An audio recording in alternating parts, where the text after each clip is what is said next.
পারেনি, পলিথিন দিয়ে তারা ছাপড়া দিয়েছে এবং এই যে ঝড় তুফান কালবৈশাখী ঝড়ে অনেকগুলো উড়ে চলে গেছে, কিন্তু ও জায়গায় পানি নাই, টিউবওয়েল নাই, পানি নামার মতো কোনো ব্যবস্থা নাই, বিদ্যুৎ নাই, কিছুই নাই।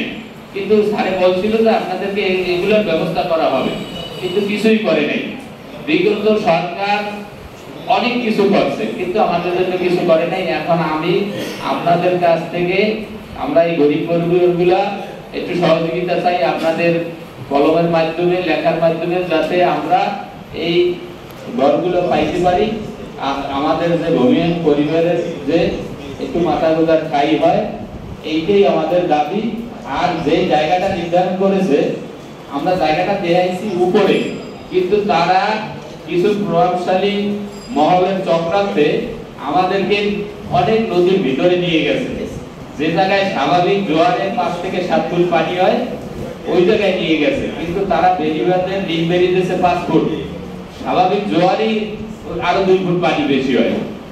তখন আমি বলছি যে এইটার ভিতরে যদি কোনো ঘর তৈরি করা হয়, আমি 2007 সালে দেখেছি, আমি 1 মিনিটের ভিতরে 10 কিলোমিটার গেছি, আমার উড়ে নিয়ে গেছে পানিতে জোয়ারে।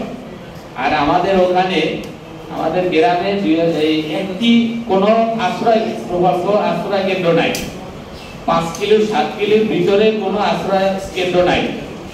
মানুষ বন্যা ঘূর্ণিঝড় হইলে গাছ পরে মারা যায়, আশ্রয় কলাপাড়া সদরে যাইতে গেলে মারা যায়, নদীতে ভেসে যায়, কোনো আশ্রয় কোনো কেন্দ্র নাই।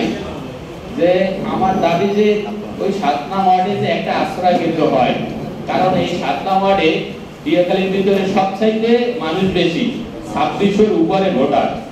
এই জায়গার ভিতরে 1400-1500-র মতো একদম সাধারণ মানুষ, যারা মাঠে ঘাটে কাজ করে, মাছ ধরে, ইটের ভাটায় কাজ করে, ভিক্ষা করে, এরকম মানুষের সংখ্যাই বেশি।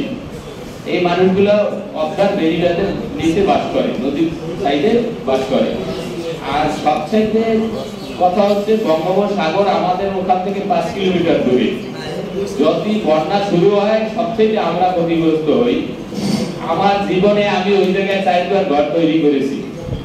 এই জন্য আমার মাথার উপরে একটা ঋণের বোঝা আছে। আমার 2 লাখ টাকার উপরে ঋণ আছে এখনো, আশার ব্যাংকে, বেরাট এবং উদ্দীপনে। আমি ঋণ পরিশোধ করতে পারি না। এখন আমার যে ঘরটা আছে, আমি যদি নিয়ে যাই, লাকড়ি ছাড়া কিছুই হবে না। তা আমার সরকারের কাছে দাবি আপনাদের মাধ্যমে, যে আমাদেরকে যে ঘরটা তৈরি করে দেওয়া হয়, ঘরটা তৈরি করে না দেওয়া যায়, আমাদেরকে ওখান থেকে উচ্ছেদ করা হয় না। যদি উচ্ছেদ করা হয়, তাহলে আমরা নদীর পানিতে একদম ভেসে যাব। কারণ যারা আসি আমরা, আমাদের ঘরে 10টা টাকা নাই। আর কাছে ঠিকাদারি প্রতিষ্ঠান বলছিল যে তাদেরকে 10,000 টাকা ক্ষতিপূরণ দেওয়া হইবে তাদের ঘর নেওয়ার জন্য, কিন্তু সেটা তারা অস্বীকার করতেছে, তারা টাকা দেবে না। তারা বলছে যে আপনাদেরকে আমরা কিছুই দিতে পারবো না। 10,000 টাকা আমাদেরকে দেয়নি, এবং ওই যে 22টি পরিবার গেছে তাদেরকেও দেয়নি। তারা বলছে দেবে না। এবিএম কোম্পানি ওই রাস্তাটার কাজ করে, ঠিকাদারি প্রতিষ্ঠানের নাম এবিএম ওয়াটার কোম্পানি। ওরা বলছিল যে ঘর নেওয়ার জন্য আপনাদেরকে 10,000 টাকা করে দেওয়া হইবে। রবিউল স্যারও বলছিল যে দেওয়ার জন্য, কিন্তু স্যারের কথা তারা রাখেনি। তারা বলছে যে তারা ঘর নেওয়ার জন্য খরচ দিবেন।